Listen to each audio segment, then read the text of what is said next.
We're bringing all of these microphones into our API console, and we're going out of a bus, which is bus 3, and that is patched directly into Pro Tools.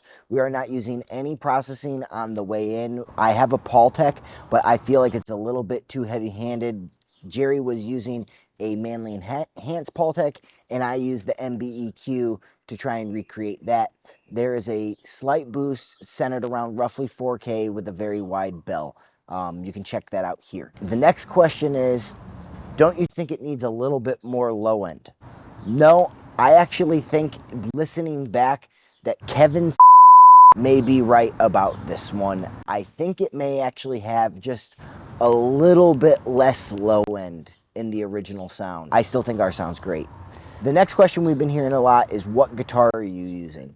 The guitar I'm using is a Gibson Les Paul Studio from 2002. It has its standard pickups, which I believe are a 490 and a 498. If Jerry was using his guitar, the Gold Top, that could have been the same pickup combination. They could have been burst buckers, or they could have been custom buckers.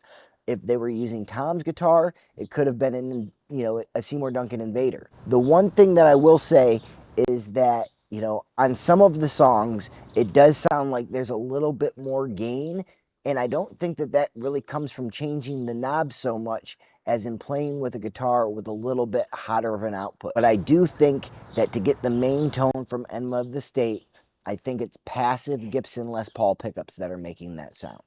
No, Tom's Mesa was not actually at 10. I think that he was joking or being facetious when he said that. If you look at this photo of Tom's Mesa, you can see where his settings were, and you can see that we recreated those with our Mesa Boogie pretty close.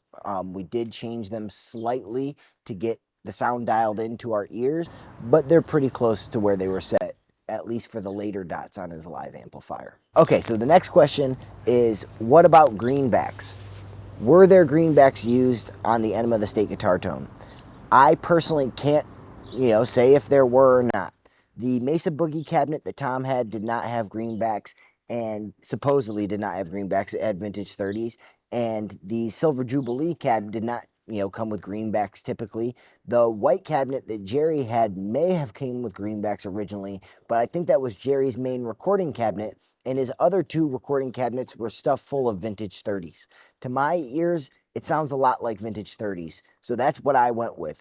I have tried greenbacks for a Tom DeLonge style tone, and while I think that that tone may come on a little bit later in his career, for Enema of the State, I don't think that there was a greenback involved. What's more important, the Mesa or the Marshall?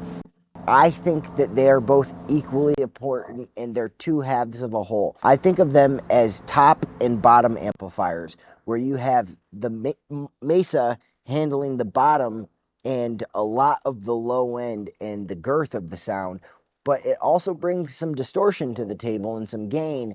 The Marshall is really handling the top and the percussiveness and the transient response of the sound, and makes up a lot of the detail. So they're two halves to a whole. So thanks everybody for coming and watching. Be sure to check in next week for Tone Tuesday, and tomorrow for Workflow Wednesday, when I'm going to be bringing up one of my favorite quotes ever.